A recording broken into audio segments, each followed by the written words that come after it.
Hello friends, तो आज के इस वीडियो में हम कवर करेंगे अपने फार्मास्यूटिक्स का चैप्टर 26.1 स्टेराइल यानी पैरेंटल फॉर्मुलेशंस को देखेंगे डिटेल में। इनकी डेफिनेशन देखेंगे, क्या होती हैं पैरेंटल प्रिपरेशंस वो देख लेंगे। फिर बहुत ही इंपॉर्टेंट एडवांटेजेस एंड डिसएडवांटेजेस हम कवर कर लेंगे पैरेंटल प्रिपरेशंस की। और हम देख लेंगे, देखिए इंजेक्टेबल्स का इंट्रोडक्शन देख लेंगे। इसे जो सेकेंड पार्ट आएगा इसका पार्ट 2, उसमें हम ये सारे ही इंजेक्टेबल्स जो है इनको डिटेल में कवर करेंगे। तो इसी तरह से आप बने रहे हमारे साथ। वीडियो स्टार्ट करने से पहले आपसे एक रिक्वेस्ट है, अगर अभी तक आपने हमारे चैनल को सब्सक्राइब नहीं किया है तो प्लीज़ सब्सक्राइब ज़रूर कर लें। इस तरह के बहुत सारे इंपॉर्टेंट वीडियो लेक्चर्स हम आप तक पहुंचाते रहते हैं, तो प्लीज़ आप हमें सपोर्ट ज़रूर करें। चलिए शुरू करते हैं अपना आज का सेशन। तो देखिए, सबसे पहले देखते हैं पैरेंटल प्रिपरेशन का इंट्रोडक्शन। क्या होती है पैरेंटल प्रिपरेशन? तो देखिए, जब भी पैरेंटल आप कहीं भी सुनेंगे तो आप समझ जाएंगे परटेनिंग आउटसाइड द इंटेस्टाइन। अब देखिए, सिंपल लैंग्वेज में अगर हम आपको बताएं तो जो भी टैबलेट या कैप्सूल हम आप लेते हैं वो हम अपने माउथ के थ्रू लेते हैं। माउथ के थ्रू वो होते हुए हमारे स्टमक के थ्रू हमारे इंटेस्टाइन में जाती है, पूरा ही अपना एक्शन शो करती है और फिर लार्ज इंटेस्टाइन के थ्रू एक्सक्रीट आउट होती है हमारी बॉडी से। जो भी वेस्ट होता है उसका, जो भी अनऑब्जर्व पार्ट होता है टैबलेट या कैप्सूल का। बट पैरेंटल प्रिपरेशन देखिए, ये पूरा ही डाइजेस्टिव ट्रैक के थ्रू नहीं जाती है। ये डायरेक्टली में या हमारी जो भी पर्टिकुलर साइट ऑफ एक्शन होता है इसको डायरेक्टली वहां पर दे दिया जाता है। किसी भी तरह का इसमें इस तरह का जीआई ट्रैक इन्वॉल्व नहीं होता है, इसलिए इसको कहा जाता है पारेंटल रूट। फिर क्या होता है, देखिए ये जो पैरेंटल मेडिकेशंस होती हैं ये root other than the digestive tract. अब देखिए, सिर्फ आईवी रूट ही नहीं होता है, डायरेक्टली ब्लड स्ट्रीम में ही नहीं जाती है, ये आईएम रूट यानी मसल्स में भी लगाए जाते हैं। सबक्यूटेनियस रूट करेंगे तो उनके थ्रू दिए जाते हैं जितने भी ये पैरेंटल प्रिपरेशंस होती हैं उनको। मोस्ट कॉमन रूट जो होता है इन तरह की मेडिकेशंस को देने का वो होता है इंजेक्शंस के थ्रू। अब देखिए, अपनी नेक्स्ट स्लाइड पे हम इसी तरह के अलग अलग इंजेक्शंस डिस्कस करेंगे आपसे। कहते हैं हम पेरेंटल प्रिपरेशंस के बारे में, तो अलग अलग रूट्स की अगर हम बात करें तो कौन कौन से रूट्स होते हैं। इंट्रामस्कुलर यानी मसल्स के थ्रू दी जाती हैं, सबक्यूटेनियस, इंट्रावीनस, इंट्राडर्मल, और एक और रूट आप अपने स्क्रीन पे देख रहे हैं, कौन सा रूट है, इंट्रास्पाइनल। डायरेक्टली मेडिकेशन जो है वो स्पाइन में दी जाती है।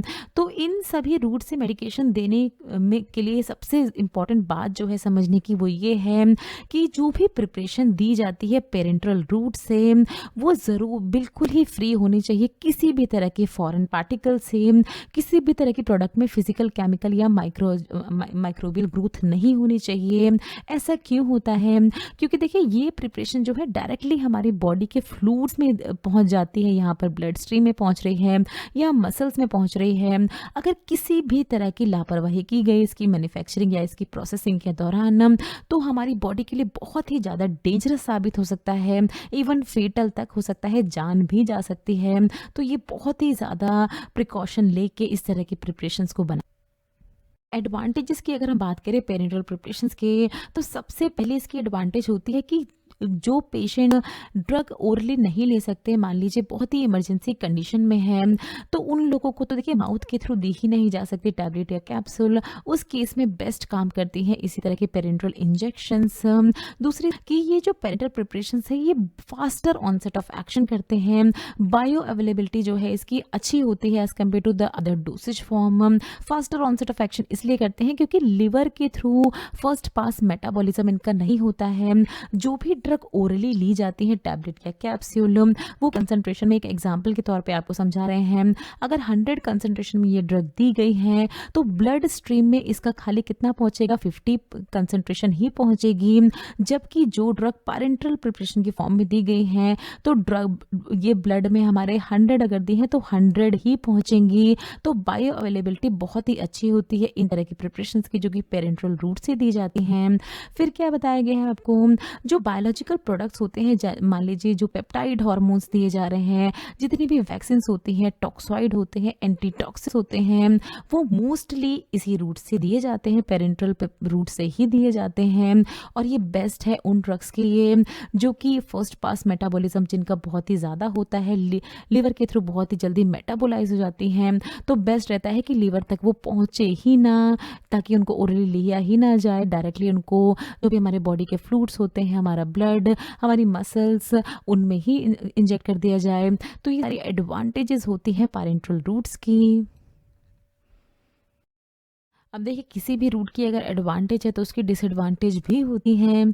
क्या डिसएडवांटेज होती है? देखिए more expensive and costly products बनते हैं।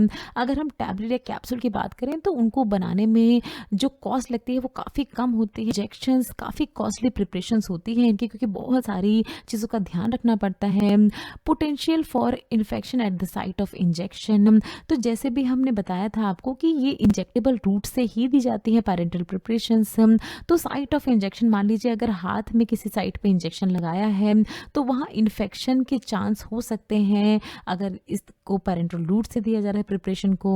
डिस्पोजल ऑफ नीडल्स सिरिंजेस और जो दूसरे इन्फ्यूजल के लिए, यानी उनको अच्छे से उनको डिस्पोज ऑफ कर दिया जाए ताकि वो आने वाले जो फ्यूचर में पेशेंट्स आने वाले हैं हॉस्पिटल में उनको किसी तरह का हजार्ड ना हो उनसे। तो उसके लिए स्पेशल कंसिडरेशन यानी स्पेशल अरेंजमेंट्स की ज़रूरत पड़ती है, जो कि फिर से एक बहुत ही कॉस्टली प्रोसेस हो सकती है। फिर क्या है, देखिए प्रॉपर एडमिनिस्ट्रेशन कर दिया अगर पेरेंटल रूट से तो वो पेशेंट्स की नर्व को भी डैमेज कर सकते हैं। तो बहुत ही हाईली स्पेसिफाइड प्रोफेशनल जो होते हैं, हाईली क्वालिफाइड प्रोफेशनल, वो ही ये काम कर पाते हैं, इंजेक्शंस लगा पाते हैं। पेशेंट की नर्व्स, टिश्यू, वेन्स या दूसरे ब्लड वेसल डैमेज हो सकते हैं अगर ठीक से इंजेक्शन नहीं लगाया है। फिर क्या है, देखिए यहाँ पर इस पॉइंट में आपको बता रहे हैं कि अगर ट्रेसेस भी प्रेजेंट हो, जैसे कि हमने पहले ही बताया, किसी भी तरह का ट्रेस प्रेजेंट नहीं होना चाहिए इन तरह की पेरेंटल प्रिपरेशन में, क्योंकि क्या है, ये पेशेंट की बॉडी को इरिटेट तो करता ही है।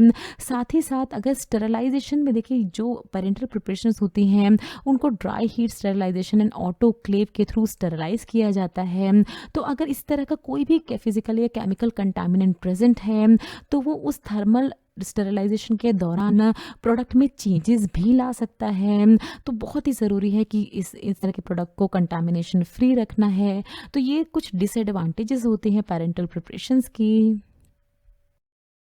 सो देखिए अलग अलग इंजेक्शंस के बारे में हम अच्छे से डिस्कस करेंगे अपनी नेक्स्ट स्लाइड्स में। उससे पहले इस स्लाइड पे हम देखेंगे कितने एंगल क्या होते हैं, किस एंगल पे वो दिए जाते हैं। देखिए एंगल बहुत ही ज़रूरी है क्योंकि बहुत सारे कॉम्पिटिटिव एग्जाम्स में भी इस तरह के क्वेश्चन आपसे पूछे जाते हैं।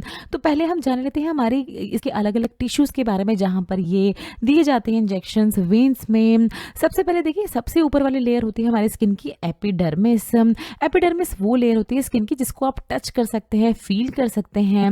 एपिडर्मिस के नीचे होती है डर्मिस और यहाँ पर प्रेजेंट होती है देखिए हमारी ब्लड वेसल्स यानी जो वेन्स जिनमें इंजेक्शन दिए जाते हैं, कौन से, इंट्रावेनस, तो वो प्रेजेंट होती है डर्मिस में। डर्मिस के नीचे आती है देखिए सबक्यूटेनियस टिश्यूज और उसके नीचे आती है हमारी मसल्स। तो देखिए जितना स्किन के क्लोज होगा कोई इंजेक्शन उतना ही उसका एंगल कम होगा, यानी उतना ही उस इंजेक्शन को इस तरह से लिटा के देना होगा।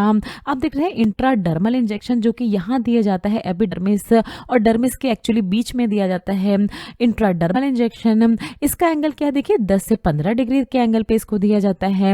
इंट्रावेनस जो कि वेन्स में दिया जा रहा है। सब क्यूटेनियस आप देख रहे हैं थोड़ा सा नीचे आ गई है, हमारी डीप लेयर में आ गई है हमारे स्किन की, इसके एंगल पे दिया जा रहा है। इंट्रामस्कुलर देखिए इंजेक्शन को मसल्स तक पहुंचना है जो कि काफ़ी डीप है, आप देख रहे हैं सबसे नीचे वाले लेवल पे प्रेजेंट है। तो इंजेक्शन जो है इस तरह से खड़ा करके दिया जाता है, मतलब 90 डिग्री के एंगल पे इंजेक्शन को दिया जाता है। तो ये सारी ही आपको चीज़ें याद रखनी है। So thanks for watching. Next video में कवर करेंगे अपने इसी पेरेंटल प्रिपरेशन का पार्ट 2 जिसमें हम इंजेक्टेबल्स के बारे में देख लेंगे डिटेल में, इंक्लूडिंग देयर एग्जांपल्स, उनके एग्जांपल्स के साथ देखेंगे। सो बच्चों अगर वीडियो अच्छी लगे तो वीडियो को लाइक ज़रूर करें, शेयर ज़रूर करें अपने फ्रेंड्स के साथ ताकि और भी लोगों को इसका बेनिफिट मिल पाए। अगर चैनल को सब्सक्राइब नहीं किया तो प्लीज़ सब्सक्राइब ज़रूर कर ले, बहुत ज़्यादा मोटिवेशन मिलती है हमें आपके सब्सक्रिप्शन और आपके सपोर्ट से। अगर कोई भी सवाल है आपके मन में, कोई भी डाउट है तो नीचे दिए गए कमेंट सेक्शन में आप हमसे कुछ भी पूछ सकते हैं। कुछ हमारे रिलेटेड वीडियोस के लिंक हैं जिन पे क्लिक करके आप इनको देख सकते हैं। दोस्तों लर्निंग फार्मेसी पे आने के लिए और ये वीडियो देखने के लिए आपका बहुत बहुत शुक्रिया। मिलते हैं अगले वीडियो में।